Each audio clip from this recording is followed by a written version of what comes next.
आज से 13 साल पहले 2 मई 2011 को ये रात के 1 बजे की ही बात थी जब पाकिस्तान के एबटाबाद में अमेरिकन सोल्जर्स ने दुनिया के सबसे खतरनाक आतंकवादी ओसामा बिन लादेन को उसी के घर में घुसकर मार गिराया। देखो, हुआ कुछ ये था कि ओसामा बिन लादेन ने साल 1993 से 2001 के बीच अमेरिका पर 3 घातक हमले किए, जिसमें सबसे पहला था साल 1993 का वर्ल्ड ट्रेड सेंटर अटैक, दूसरा था साल 1998 का यूएस एम्बेसीज अटैक और तीसरा और सबसे दर्दनाक था साल 2001 का 9/11 अटैक। इस 1993 ब्लास्ट में टोटल 6 लोगों की जान गई और हजारों की संख्या में लोग इंजर्ड हुए थे। इस 1998 एम्बेसी अटैक में टोटल 224 लोगों की जान गई और 4,500 लोग जख्मी हुए थे। और साल 2001 में जो 9/11 अटैक हुआ था, जो अमेरिकन हिस्ट्री का सबसे खतरनाक अटैक माना जाता है, उसमें 3,000 लोग मारे गए थे और हजारों लोग इंजर्ड हुए थे। अमेरिका को इतना ज्यादा नुकसान पहुंचाने के बाद अलकायदा जैसे खूंखार आतंकवादी संगठन को बनाने वाला दुनिया का मोस्ट वांटेड क्रिमिनल अमेरिका का अब तक सबसे बड़ा दुश्मन बन चुका था। ओसामा को मार गिराने के लिए अमेरिका की इंटेलिजेंस एजेंसी CIA ने कैसे कैसे क्या क्या प्लान किया, वो तो हम आगे इस वीडियो में समझेंगे ही। लेकिन उससे भी पहले 3D एनिमेशन की मदद से ये समझो कि अमेरिका के जाबाज कमांडोज ने यानी कि नेवी सील्स ने इस अमेजिंग ऑपरेशन को सक्सेसफुल बनाते हुए ओसामा के रूम में जाके उसमें 3 गोलियां कैसे दागी। सबसे पहले मैप्स एंड लोकेशंस पर एक नजर मार लो। ये है अपना भारत और इधर अपने पड़ोसी गरीब देश पाकिस्तान में यहाँ एक सिटी है जिसका नाम है एबटाबाद। जब सील्स ने ओसामा बिन लादेन को मारा उस समय वो यहाँ एबटाबाद में ही छुप के बैठा हुआ था। आपको ये भी पता होना चाहिए कि इस ऑपरेशन के लिए सील टीम के हेलीकॉप्टर्स ने अफगानिस्तान में एक सिटी जलालाबाद से उड़ान भरी थी। ये जलालाबाद ही यूएस नेवी सील्स का बेस था। ओवरऑल इस मिशन में सील्स टीम को जलालाबाद से एबटाबाद जाकर ओसामा बिन लादेन को मारकर वापस जलालाबाद सेफली आना था और इस मिशन का नाम ऑपरेशन नेपच्यून स्पीयर रखा गया था।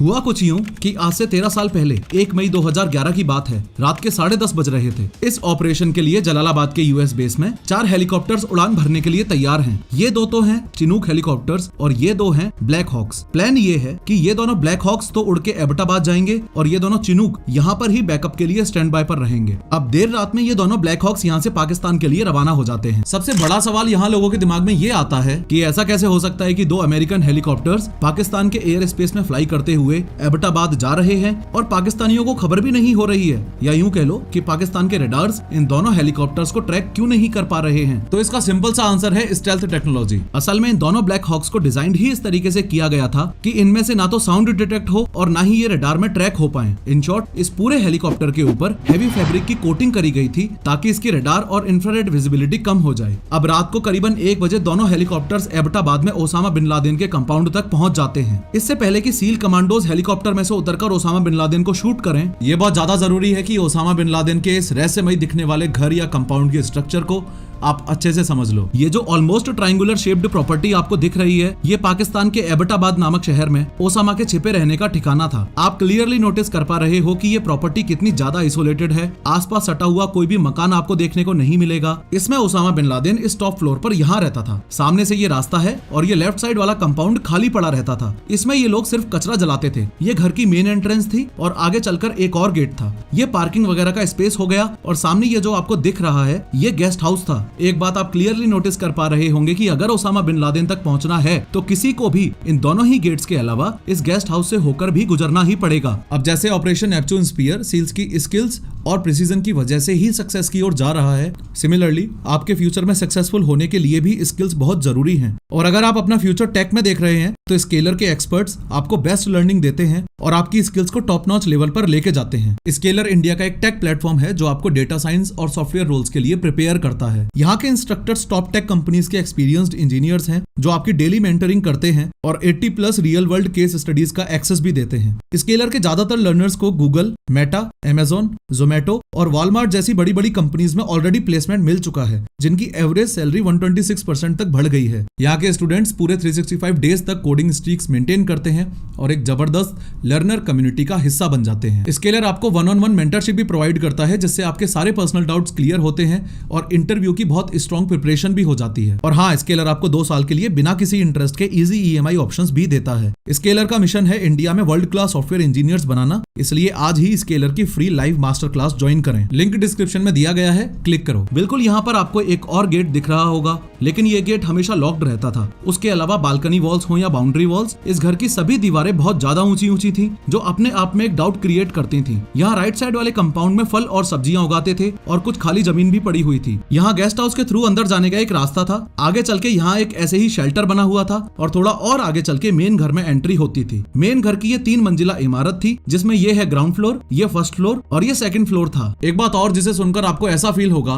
कि पाकिस्तान का ओसामा बिन लादेन को छुपा के रखने में कोई ना कोई कनेक्शन तो है। असल में ओसामा बिन लादेन के घर से जस्ट 1 किलोमीटर की दूरी पर ही पाकिस्तान मिलिट्री एकेडमी थी। अब काफी लोग इस बात को लेकर ये स्पेक्युलेट करते हैं कि दुनिया का सबसे खूंखार आतंकवादी पाकिस्तान मिलिट्री एकेडमी के जस्ट 1 किलोमीटर की दूरी पर ही रहता था और पाकिस्तान को भनक भी नहीं हुई, या फिर पाकिस्तान ने सच में दुनिया से ओसामा को छुपाकर पनाह दे रखी थी। खैर, बैक टू एक्शन। ये जो 2 ब्लैक हॉक हेलीकॉप्टर्स आपको दिख रहे हैं, इनमें से एक का नाम है चॉक 1 और दूसरे का नाम है चॉक 2। सबसे पहले चॉक 2 ओसामा बिन लादेन के मेन गेट के ऑलमोस्ट सामने होवर करने लगता है। यहाँ ये चॉक 2 इसलिए होवर कर रहा था क्योंकि यहाँ इसे 4 सील्स, एक कॉम्बैट असॉल्ट डॉग जिसका नाम कायरो था और उसके हैंडलर को लैंड करवाना था। इस पूरे वीडियो में आप सील शब्द को बार बार सुनेंगे, जिसका मतलब है यूनाइटेड स्टेट्स नेवी सी, एयर और लैंड टीम।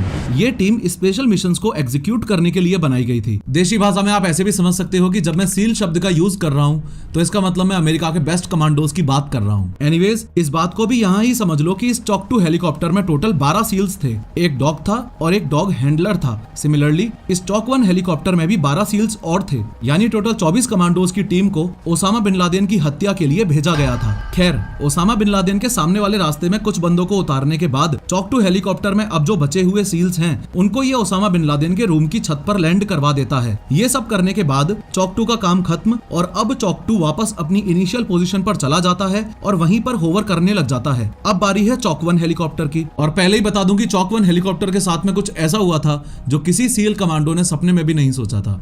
ध्यान से सुनना। देखो, चॉक 1 हेलीकॉप्टर में टोटल 12 सील्स ओसामा की ऐसी तैसी करने के लिए मौजूद हैं और इनका प्लान ये था कि ओसामा के घर की जो बिल्डिंग है उसके जस्ट सामने ये जो लॉन है, इसमें इन्हें लैंड करना है। अब जैसे ही चॉक 1 इन सभी सील्स को लेकर डिसाइडेड पोजीशन पर पहुंच के होवर करने लगता है, वैसे ही इसके साथ एक अनएक्सपेक्टेड हादसा हो जाता है। हादसा ये कि चॉक 1 एयर वॉर्टेक्स फ्लो का शिकार बन जाता है। यूं तो अभी मैं आपको एयर वॉर्टेक्स फ्लो की साइंस को डिटेल में समझाता जाऊं, लेकिन स्टोरी से दूर ना जाते हुए एयर वॉर्टेक्स फ्लो को आप सिर्फ ऐसे समझो कि इस हेलीकॉप्टर के अराउंड हवा का फ्लो किसी रेयर इंसिडेंट में इस तरीके से खराब हो जाए कि हेलीकॉप्टर अपने आप में पूरा बैलेंस खो दे। तो चॉक 1 के साथ भी अनएक्सपेक्टेडली सेम ऐसा ही कुछ हुआ। नतीजा इस सब का इतना बुरा हुआ कि चॉक 1 दुनिया के सबसे बेस्ट हेलीकॉप्टर पायलट्स के हाथों में होने के बाद भी टोटली अनबैलेंस हो गया। अपनी जगह से हटके लेफ्ट साइड वाले कंपाउंड में चला गया और सबसे पहले तो उसका थोपड़ा जमीन में भिड़ा, फिर उसकी पूंछ दीवार के ऊपर गिर के टूट गई। इस पूरी एक्सीडेंटल सिचुएशन में सबसे बेस्ट पार्ट ये था कि इसमें मौजूद सभी के सभी 12 सील कमांडोज सेफली लैंड कर जाते हैं। लेकिन एक बात जो आज तक हजम नहीं होती वो ये कि इतना बड़ा हादसा हुआ, पूरा का पूरा हेलीकॉप्टर जमीन और दीवार से लड़ मरा, लेकिन ओसामा और उसके चेले चपाटे जो उस घर में मौजूद थे वो पता नहीं कौन से घोड़े बेच के सोए थे, कोई हरकत ही नहीं हो रही थी। खैर, सभी 12 सील्स हेलीकॉप्टर से सेफली बाहर आकर सबसे पहले इस दीवार को अप्रोच करते हैं। सामने ये जो गेट मिलता है इस पर एक एक्सप्लोसिव ब्लास्ट करते हैं। यहाँ से निकलकर इनको सामने एक और गेट मिलता है, वहां भी एक्सप्लोसिव ब्लास्ट करते हैं और फिर इस पार्किंग एरिया में आकर गेस्ट हाउस को अप्रोच करते हैं। सील टीम गेस्ट हाउस को सिक्योर करने के लिए जैसे ही गेट के पास पहुंची तो उन्हें अंदर से कुछ आवाजें आने लगी। जैसे ही वो लोग अंदर जाने वाले होते हैं, आगे से AK-47 बुलेट्स की बारिश होने लगती है। ये बारिश करने वाला व्यक्ति था अबू अहमद अल कुवैती। इस बात को समझो कि फिलहाल इस गेस्ट हाउस के अंदर टोटल 4 लोग मौजूद हैं। 2 बच्चे जिनको बोरी से ढक रखा था, अबू अहमद की बीवी और खुद Abu Ahmad. Abu Ahmad Osama bin Laden का राइट हैंड था। ये ओसामा का पाकिस्तानी कुरियर था और यही आदमी अपनी पूरी फैमिली के साथ इस गेस्ट हाउस में रहता था। खैर, रिस्पॉन्स में जब सील टीम ने काउंटर अटैक किया तो उसमें अबू अहमद को गोली लगती है और वो मारा जाता है। ऐसा होते ही अबू अहमद की बीवी गेट खोलकर बाहर भागती हुई आती है और बोलती है, मर गया है वो, तुमने मार दिया उसे। अबू अहमद की बीवी का ये कदम इसलिए भी था ताकि सील्स टीम फायरिंग रोक दे और बच्चों को गोलियां ना लगें। ऑब्वियसली सील्स टीम को थोड़ी ना पता था कि अंदर बच्चे भी हैं। खैर, फिलहाल के लिए सील्स अबू अहमद की बीवी को बंदी बना लेते हैं और आगे ऑपरेशन को कंटिन्यू करते हैं। लेकिन एक बात और, अब सील्स को एक्स्ट्रा केयरफुल रहना था क्योंकि हो सकता था कि मेन घर के अंदर भी बच्चे हों। फर्दर गेस्ट हाउस को सिक्योर करने के बाद में कुछ सील्स मेन बिल्डिंग की तरफ बढ़ने लगते हैं और कुछ सील्स इधर आकर ये वाला गेट भी अंदर से ओपन कर देते हैं ताकि रिमेनिंग सील्स भी पूरे एरिया को सिक्योर करते हुए अंदर आ पाएं।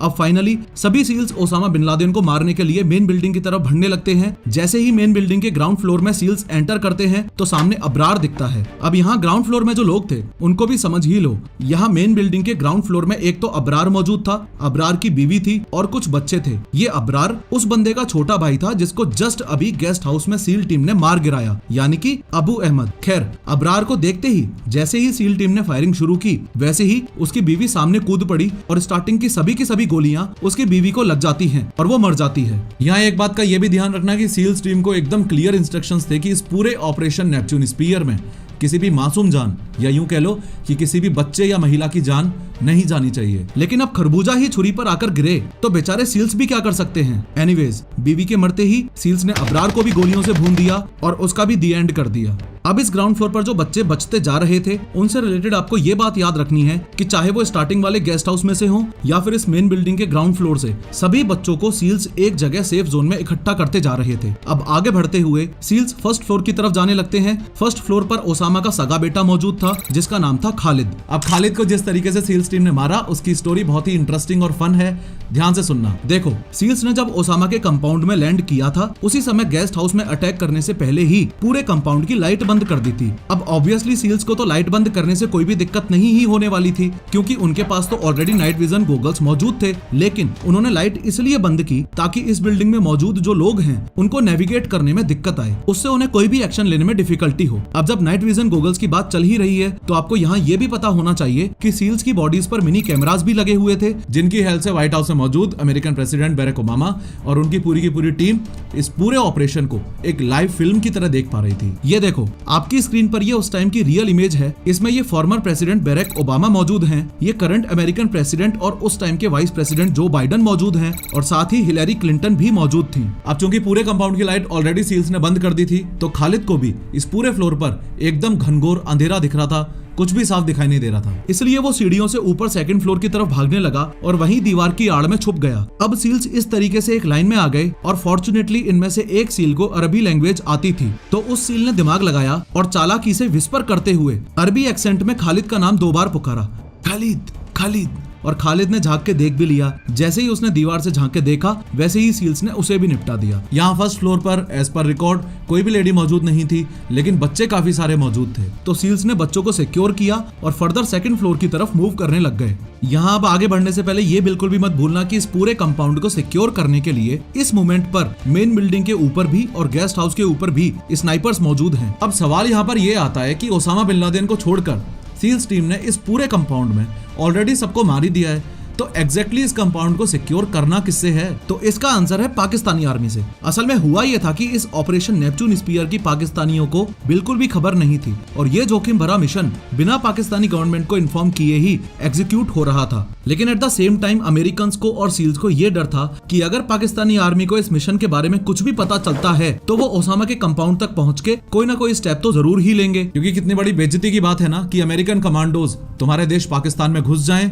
इतना बड़ा मिशन सक्सेसफुल भी कर लें और ओसामा को तुम्हारी नाक के नीचे से उठा के भी ले जाएं और पाकिस्तान को भनक भी ना हो तो ये तो पाकिस्तान का मोय मोय हो जाएगा। इसलिए सील्स ने कंपाउंड पर नजर रखी हुई थी और सिर्फ इतना ही नहीं, ऐसी किसी अनहोनी के लिए जहां से ये सील्स टीम आई थी यानी कि जलालाबाद अफगानिस्तान में अमेरिका का वो बेस जहां वो चिनूक हेलीकॉप्टर स्टैंड बाय पर खड़े हुए थे, उनमें भी already 79 commandos, extra fuel, reinforcement और बहुत सारा हथियार बैकअप के लिए रेडी रखा हुआ था। एनीवेज, वो पल फाइनली आ ही गया जिसका आपको बेसब्री से इंतजार था और आपसे ज्यादा अमेरिकन्स को। सील्स टीम जैसे ही सेकंड फ्लोर पर पहुंचती है तो देखती है कि ओसामा बिन लादेन अपनी दोनों बीवियों के पीछे छुपने की कोशिश कर रहा था और सील्स टीम की तरफ उनको धकेल रहा था। यहाँ उसकी बीवियां भी गोली ना चलाने की गुहार कर रही थी लेकिन in a snap of moment seals ने मौका मिलते ही हेडशॉट लिया और 2 गोलियां ओसामा के सिर में दाग दी। गोली लगते ही ओसामा बिन लादेन चित्त पड़ा हुआ था। ओसामा की ये हालत देख उसकी बीवियां उसके मृत शरीर से लिपट जाती हैं। सील टीम आगे बढ़ते हुए ये कंफर्म करने की कोशिश करती है कि ये ओसामा बिन लादेन ही था। इतना बड़ा आतंकवादी था,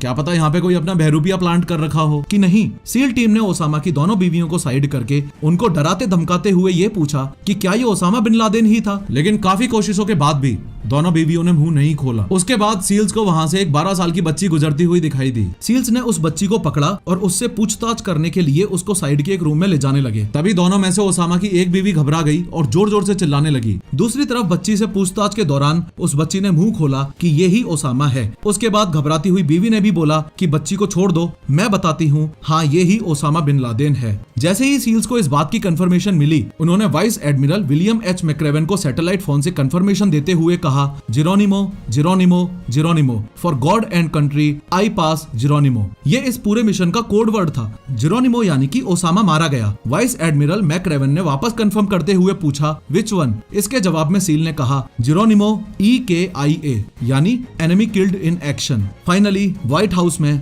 बैरक ओबामा की खुशी का ठिकाना ही नहीं था। मगर असली मजा तो आपको अब आगे आएगा जब मैं स्टेप बाय स्टेप ओसामा को ट्रैक करने की कहानी आपको सुनाऊंगा। साल 2001 में ओसामा ने 9/11 अटैक किया था और 2011 में ओसामा अमेरिका के हाथ लगा। इन 10 सालों में ओसामा बिन लादेन को ट्रैक करने की कहानी बहुत ही ज्यादा रोमांचक है, वो तो हम इस वीडियो में समझेंगे ही। साथ ही 3D एनिमेशन की हेल्प से ये भी देखेंगे कि सील्स को उसके कमरे से ऐसा क्या सामान मिला जिसे देखकर उनके होश उड़ गए और ओसामा बिन लादेन को जमीन में ना गाड़कर समुद्र में ही क्यों दफनाया गया था। लेकिन हर बार की तरह शुरू से शुरू करते हैं। बात आज से 67 साल पहले 1957 की है। सऊदी अरेबिया की जो कैपिटल है, जो वहाँ की सबसे बड़ी सिटी भी है, जिसको लोग रियाद नाम से जानते हैं, जहाँ मक्का मदीना भी स्थित है, वहाँ 10 मार्च 1957 को जन्म होता है ओसामा बिन लादेन का। ओसामा बिन लादेन के पिता ने टोटल 22 शादियां की थी और उसके 54 बच्चे थे। ओसामा बिन लादेन उन 54 में से 17वें नंबर का बच्चा था। टोटल 22 में से ओसामा बिन लादेन की माँ ये थी और इसका नाम था आलिया। यहाँ मैं इसकी माँ का इसलिए जिक्र कर रहा हूँ क्योंकि ओसामा के मरने के बाद इनका एक इंटरव्यू वायरल हुआ था जिसमें इन्होंने क्लेम किया था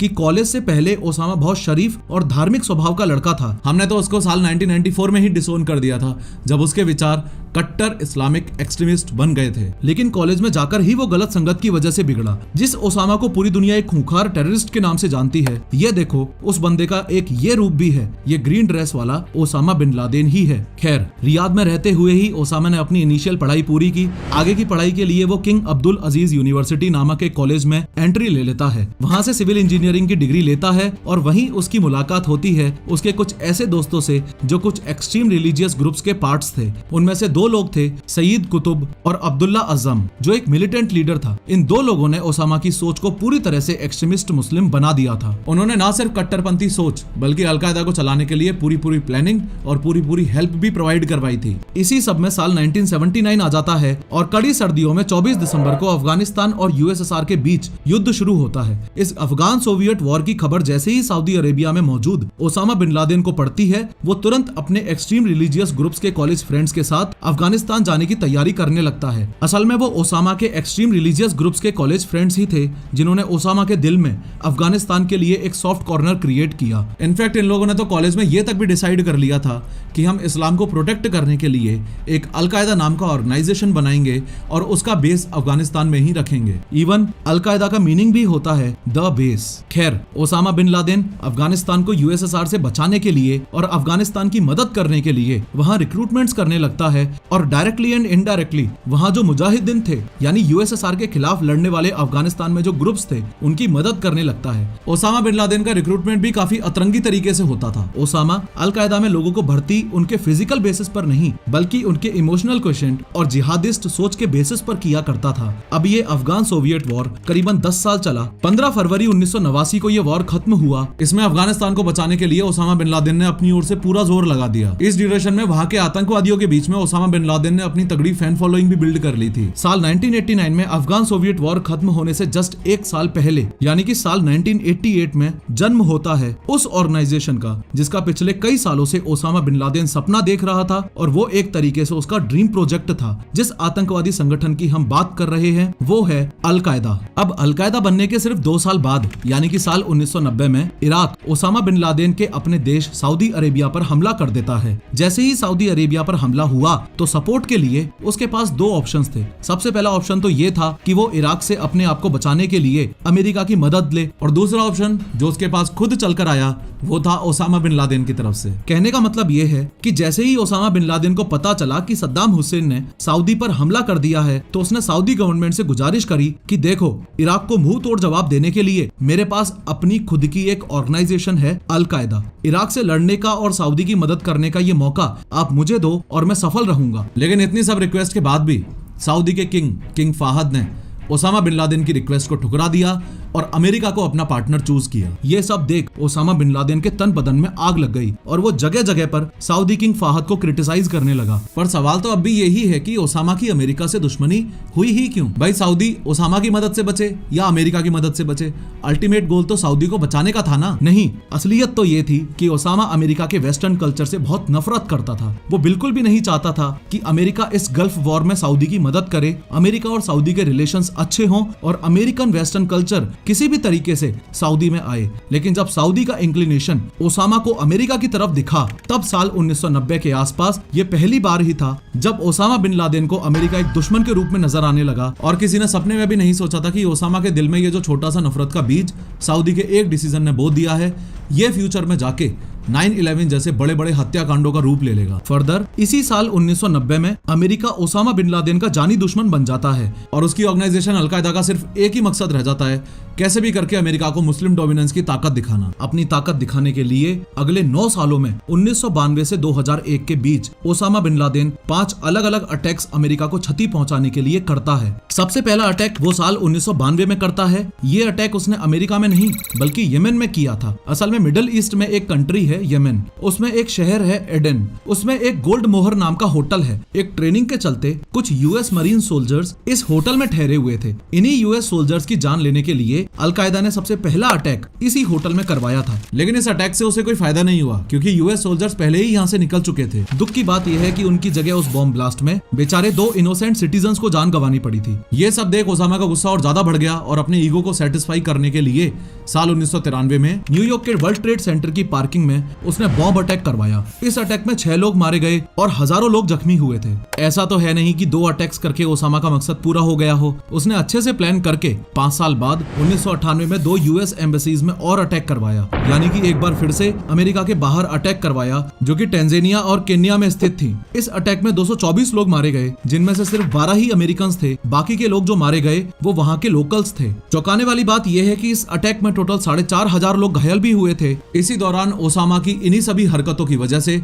सऊदी ने उसे अपने देश से पूरी तरह से बैन कर दिया था। अमेरिका के साथ अपनी दुश्मनी को जारी रखते हुए चौथा हमला उसने 2 साल बाद साल 2000 में किया। ये वाला हमला ओसामा ने जमीन पर नहीं बल्कि पानी में किया था। इस हमले में उसने यूएस नेवी के एक शिप पर, जो उनका गाइडेड मिसाइल डिस्ट्रॉयर था, उस पर बॉम्ब अटैक किया था, स्पेसिफिकली उस टाइम जब उस शिप की रिफ्यूलिंग हो रही थी। इस अटैक में टोटल 17 यूएस नेवी सेलर्स मारे गए थे और 37 इंजर्ड भी हुए थे। लेकिन ओसामा अभी भी नहीं रुक रहा था। जिस अटैक के बाद वो रुका वो था अगला वाला, यानी कि अमेरिका के इतिहास का सबसे खतरनाक अटैक, 9/11 अटैक। यूएसएस कोल अटैक के जस्ट अगले साल ही यानी कि 9/11 अटैक में 11 सितंबर 2001 को 19 आतंकवादियों ने 4 कमर्शियल एयरप्लेन्स को हाईजैक कर लिया था, जो कि ईस्ट कोस्ट से कैलिफोर्निया जा रही थी। इन हाईजैकर्स ने पहले 2 प्लेन्स को वर्ल्ड ट्रेड सेंटर के ट्विन टावर्स में क्रैश किया। वहीं तीसरी टीम ने प्लेन को पेंटागन में क्रैश किया, जो कि यूएस डिपार्टमेंट ऑफ डिफेंस का हेडक्वार्टर्स था, और चौथे ने रूरल पेंसिल्वेनिया में ले जाकर क्रैश कर दिया। इस अटैक में टोटल 3000 लोगों ने अपनी जान गंवाई और हजारों की संख्या में लोग जख्मी हुए थे। यह अटैक सच में इतना डेंजरस था कि ओसामा बिन लादेन जैसे खूंखार आतंकवादी को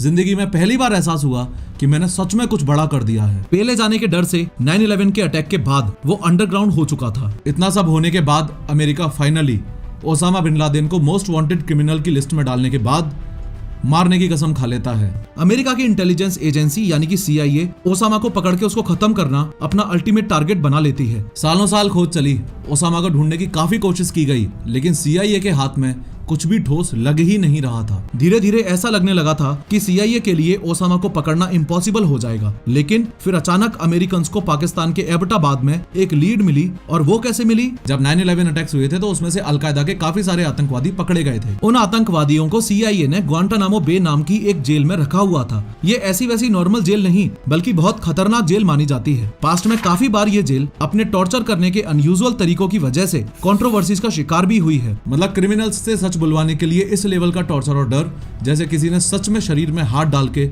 आत्मा बाहर निकाल ली हो। अमेरिकन एजेंसीज को सबसे पहला क्लू यहीं से मिला। जैसा मैंने बताया, इस डिटेंशन कैंप में अलकायदा के काफी सारे आतंकवादी थे, तो उनमें से एक आतंकवादी के मुंह से एक नाम निकला और वो था अबू अहमद अल कुवैती। होपफुली आप भी इस नाम को सुनते ही कुछ रिमाइंड कर पा रहे होंगे। बिल्कुल सही, हाँ वही बंदा जिसकी अभी हमने थोड़ी देर पहले ही बात की थी, जिसको सील्स ने गेस्ट हाउस में बंद दरवाजे के थ्रू गोलियों से भून दिया था, जो कि ओसामा का पाकिस्तानी कुरियर था और उसका राइट हैंड भी था। इसी के पीछे लग के अमेरिकन ने इसकी लोकेशन को ट्रेस किया और वहां से उन्हें एबटाबाद पाकिस्तान का क्लू मिला। बस फिर क्या था, एक के बाद एक सारे पजल के पीसेस अपने आप जुड़ने लगे और CIA को फाइनली उस लोकेशन या उस कंपाउंड का पता चल गया जहां पॉसिबली कुछ % चांसेस थे कि उसका जानी दुश्मन बैठा हो। और CIA की इंफॉर्मेशन के हिसाब से ये कंपाउंड साल 2004 में बना था। यहाँ इस बात को बिल्कुल भी मत भूलना कि अभी सिर्फ अहमद अल कुवैती का पता चला है, ओसामा बिन लादेन का नहीं। और इससे पहले कि CIA यहाँ ऑपरेशन करने के लिए कोई स्टेप ले, उसे ये भी पता चलना चाहिए कि ओसामा बिन लादेन सच में इस घर में रहता भी है कि नहीं।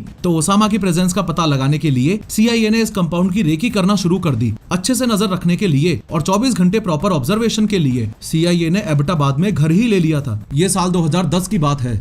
इस साल में पूरे 5 महीने तक CIA ने ओसामा के कंपाउंड की रेकी की। उनकी कुछ मेजर ऑब्जर्वेशंस में से एक ये बहुत इंपॉर्टेंट पॉइंट था कि अबू अहमद जब भी बाहर से आता तो गेस्ट हाउस तक ही रुक जाता था और यहाँ ही रहता था, मेन बिल्डिंग तक वो कभी जाता ही नहीं था। तो CIA को एक शक ये भी हुआ कि कहीं ऐसा तो नहीं कि मेन बिल्डिंग में ओसामा रहता है और अबू अहमद उसकी रक्षा के लिए गेस्ट हाउस में रहता है। दूसरा शक CIA को ये हुआ कि इस लोकेलिटी के बाकी के घरों के कंपैरिजन में इस कंपाउंड की दीवारों की लंबाई हद से ज्यादा थी। ये सामने वाली बाउंड्री वॉल की हाइट 10 फीट और इन 3 दीवारों की हाइट 13 फीट, 18 फीट और 12 फीट थी। तीसरा शक CIA को ये हुआ कि इस कंपाउंड में से कोई अंदर बाहर जाता ही नहीं है। बहुत ही रेयर केस में अबू अहमद को बाहर आते जाते हुए देखा गया था। चौंकाने वाली बात ये थी कि ये लोग अपना कचरा भी अंदर ही इस लेफ्ट वाले कंपाउंड में जलाया करते थे। आसपास की जमीनें भी खाली मिली। इसके अलावा खिड़कियों पर मोटे मोटे पर्दे लगाना। और हाँ, ऐसा कौन सा घर होगा जहाँ रोशनदान नहीं मिलता। और तो और अपनी बालकनी की दीवार 7 फीट की कौन करवाता है भाई। ओसामा बिन लादेन अपने कमरे से निकलकर जब बालकनी में टहलने आया करता था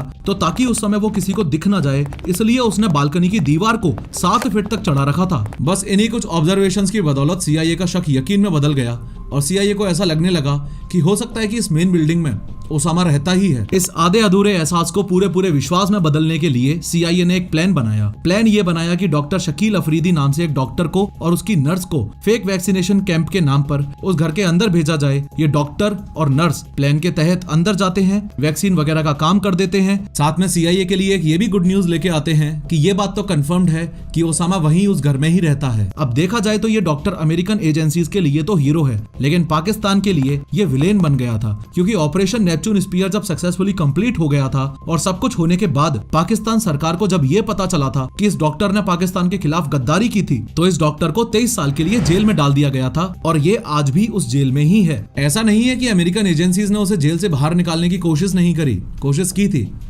लेकिन पाकिस्तान तो पाकिस्तान है। खैर, जैसे ही CIA को उस कंपाउंड में ओसामा बिन लादेन की कंफर्मेशन मिली तो CIA ने इस पूरी सिचुएशन को बराक ओबामा को एक्सप्लेन किया along with the physical caricature models of the compound. अब इस बात में तो ऑलरेडी कोई दो राय नहीं थी कि ये ऑपरेशन करना है कि नहीं करना है। ओबामा ने पूरा मिशन समझकर CIA और सील्स को इस मिशन को एग्जीक्यूट करने की परमिशन दे दी। एक दूसरा एंगल ये भी है कि अगर ओसामा बिन लादेन मारा गया तो ये इतिहास के पन्नों में लिखा जाएगा और ये उनके प्रेसिडेंशियल टर्म के लिए एक बहुत बड़ी उपलब्धि होगी। उन्होंने इस मिशन का नाम ऑपरेशन नेपच्यून स्पीयर रखा। ये नाम सील के रेफरेंस में रखा गया था। इससे पहले जब US ने ओसामा को पकड़ने का प्लान बनाया था तो उसे ऑपरेशन इन्फिनाइट रीच का नाम दिया था, लेकिन उस समय ओसामा ने बहुत चालाकी से खुद को बचा लिया था। फिर सील्स की टीम एज पर प्लान अपने अफगानिस्तान बेस जलालाबाद पहुंचती है। जलालाबाद से एबटाबाद का डिस्टेंस सिर्फ 2.5 घंटे का था और आगे तो आपने देख ही लिया कि आखिर कैसे उस 2 और 3 मई की रात को सील्स ने ओसामा बिन लादेन को मार गिराया था। खैर, ओसामा बिन लादेन का कंफर्मेशन जैसे ही उस 12 साल की बच्ची और उसकी मां ने दिया, वैसे ही एक सील ने ओसामा को एक गोली और मार दी ताकि बचने का 1% चांस भी ना हो। फिर उसकी बॉडी को बॉडी बैग में डाला और उसको नीचे ले जाने लगे। अब जैसे ही ओसामा बिन लादेन को मेन बिल्डिंग में नीचे ला रहे थे, वैसे ही फर्स्ट फ्लोर तक पहुंचते ही एक सील की नजर उस कमरे में मौजूद कुछ डॉक्यूमेंट्स पर पड़ी। सील्स को उस रूम से ओसामा का जो सामान मिला वो उनके लिए टोटली अनएक्सपेक्टेड और शॉकिंग था। ओसामा के घर से 4,70,000 कंप्यूटर फाइल्स डिस्कवर हुई, वो भी अलग अलग 183 सेपरेट डिवाइसेस में। ये फाइल्स CIA ने 2017 में रिलीज कर दी थी ताकि लोगों को पता चले कि मोस्ट वांटेड मैन आखिर क्या क्या देखा करता था। सील्स को कुछ ऐसी चीज भी मिली जो शायद एक आतंकवादी तो नहीं ही रखेगा, लेकिन एक ठरकी जरूर रखेगा। सबसे पहले तो ओसामा की ड्राइव से पॉर्न फिल्म्स और पोर्नोग्राफिक वीडियो गेम्स मिले। क्या क्या मिला ये डिटेल CIA के इस वेबसाइट पर अवेलेबल हैं। हालांकि ये वीडियोस मॉडर्न, इलेक्ट्रॉनिकली रिकॉर्डेड और काफी बड़े अमाउंट में मिले। इसी के साथ 228 पेजेस का जर्नल भी मिला जिसमें वो अपने विचार लिखा करता था और अलकायदा को कैसे चलाना था वो भी। ओसामा के बेटे हमजा का शादी का वीडियो भी मिला। हमजा ने अबू मोहम्मद अल मसरी की बेटी से शादी करी थी जो कि अलकायदा का लीडर था। इसके अलावा उसके कमरे से वीडियो गेम्स भी मिले जैसे Half Life, Super Mario Bros, Yoshi's Island DS, Final Fantasy 7, Dragon Ball Z और काउंटर स्ट्राइक। ऐसे गेम्स जहां मल्टीपल प्लेयर्स टीम अप करते हैं आतंकवादी एफर्ट्स को डिफेंड करने के लिए। ओसामा अपनी पब्लिक स्पीचेस पहले ही रिकॉर्ड कर लिया करता था। उसकी प्रैक्टिस स्पीचेस भी हार्ड ड्राइव से मिली। ओसामा के साथ उस समय कितने बच्चे थे ये बता पाना तो मुश्किल है, लेकिन कुछ रिपोर्ट्स क्लेम करती हैं कि उस कंपाउंड में उस समय ओसामा के 4 बच्चे मौजूद थे जिनकी उम्र 10 साल से कम थी। इसलिए उनके एंटरटेनमेंट के लिए उसकी ड्राइव से डिज्नी मूवीज जैसे कार्स, चिकन लिटिल और Ice Age Dawn of the Dinosaurs जैसी मूवीज भी मिली। इसके अलावा ये बात तो मैंने पहले ही बताई है कि ओसामा खुद से कितना ज्यादा ऑब्सेस्ड था, इसलिए उसके बारे में जो भी आर्टिकल, डॉक्यूमेंट्री और मूवीज बनती थी वो उन्हें बार बार देखा करता था, संभाल के रखता था अपने पास। जैसे बायोग्राफी ओसामा बिन लादेन और 2008 comedy documentary Where in the World Is Osama bin Laden. इस सबसे हटके आपको ये बात क्लियरली पता होनी चाहिए कि अमेरिकन गवर्नमेंट की तरफ से सील्स टीम को सिर्फ और सिर्फ 30 मिनट दिए गए थे इस पूरे ऑपरेशन नेपच्यून स्पीयर को सक्सेसफुली कंप्लीट करने के लिए। लेकिन जब ओसामा बिन लादेन के कमरे से उसका सामान मिला तब सील टीम ने मैकरेवन से 10 मिनट और मांगे। खैर ये बात तो आपको याद ही है कि जो 2 ब्लैक हॉक्स सील्स को जलालाबाद से यहाँ तक लेकर आए थे उनमें से एक ऑलरेडी क्रैश हो गया था। तो जब वो क्रैश हुआ था उसी समय जलालाबाद में इस बात की इंफॉर्मेशन भेज दी गई थी और बैकअप में रखे हुए 2 में से एक चिनूक हेलीकॉप्टर को ऑपरेशन साइट पर यानी कि ओसामा के कंपाउंड पर बुला लिया गया था। फाइनली सारे सील्स ओसामा बिन लादेन की बॉडी के साथ प्लस उसके सामान के साथ प्लस खुद के बिना किसी नुकसान के इस ऑपरेशन साइट से इवैक्यूएट कर जाते हैं और इवैक्यूएट करने से जस्ट पहले अपने क्रैश्ड हेलीकॉप्टर चॉक 1 को ब्लास्ट करके जाते हैं ताकि इस तरीके की एडवांस्ड स्टेल्थ टेक्नोलॉजी वाला हेलीकॉप्टर इस गरीब देश पाकिस्तान के हाथ ना लगे और ताकि वो उस हेलीकॉप्टर से रिवर्स इंजीनियरिंग करके वैसी कुछ टेक्नोलॉजी चुरा ना ले। लेकिन ब्लास्ट के बावजूद भी हेलीकॉप्टर का टेल पार्ट वहीं रह जाता है जिसकी ये कुछ असली इमेजेस जो अगले दिन पाकिस्तानी मीडिया में दिखाई गई थी वो आप अपनी स्क्रीन पर देख पा रहे हो। 100 बात की एक बात यह है कि finally operation Neptune Spear successful हुआ, लेकिन एक बड़ा ही विचित्र सवाल जो अभी तक आप लोगों के मन में घर बनाकर बैठा हुआ है वो ये है कि अमेरिका ने ओसामा बिन लादेन को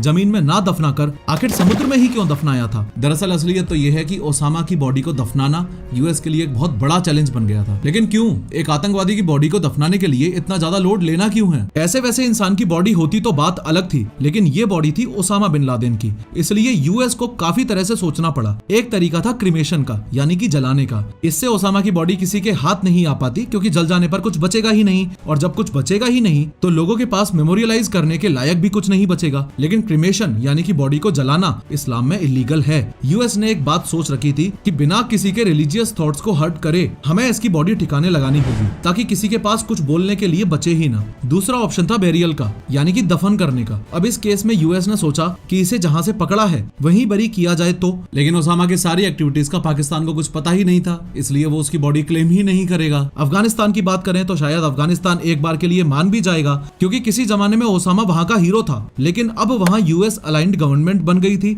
जो कि ओसामा के सपोर्टर से लगातार लड़ रही थी। ऐसे में उसे अफगानिस्तान में दफनाना सही नहीं होगा ताकि लोग उसे वापस निकालकर उसका मकबरा ना बना ले, ठीक वैसे ही जैसे सद्दाम हुसैन का मकबरा उसके बर्थ प्लेस पर बना हुआ है और उसके फॉलोअर्स आज भी उसे पूजने जाते हैं। उसी को अवॉइड करने के लिए यूएस को एक ऐसे ऑप्शन की जरूरत थी जो कि हर तरह से सेफ हो। एक ऑप्शन ये था कि ओसामा को अगर उसकी जन्मभूमि के हवाले करें तो, यानी सऊदी अरेबिया को सौंप दे तो। अरे भूल गए क्या, ओसामा तो ऑलरेडी सऊदी में बैन था। अब यूएस के पास उसे समुद्र में बरी करने के अलावा और कोई ऑप्शन नहीं दिख रहा था, इसलिए उसे यूएसएस कार्ल विंसन में ले जाया गया जो कि एक यूएस एयरक्राफ्ट कैरियर है। क्योंकि ओसामा खुद एक रिलीजियस आदमी था तो उसका बरियल भी इस्लाम इस्लामिक ट्रेडिशन के हिसाब से ही होना चाहिए था और इस्लामिक रिलीजन के अकॉर्डिंग मरने के 24 घंटे के अंदर अंदर बॉडी को दफन कर देते हैं। इसलिए उसे जल्द से जल्द यूएस एयरक्राफ्ट कैरियर में पहुंचाया गया, क्योंकि ओसामा की बॉडी को पहले आइडेंटिफिकेशन के लिए अफगानिस्तान लेकर गए थे और उसके बाद सीधा यूएस एयरक्राफ्ट कैरियर में। मुस्लिम लॉ ऑफ बेरियल के अनुसार ही सारी रस्में रिवाजों को किया गया था। इस पूरे प्रोसेस में एक अरेबिक ट्रांसलेटर को भी बुलाया गया था ताकि हर चीज तरीके से हो,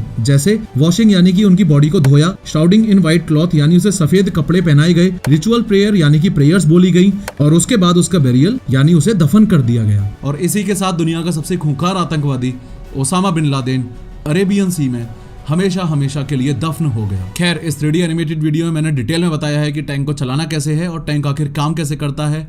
क्लिक करो और जरूर देखो।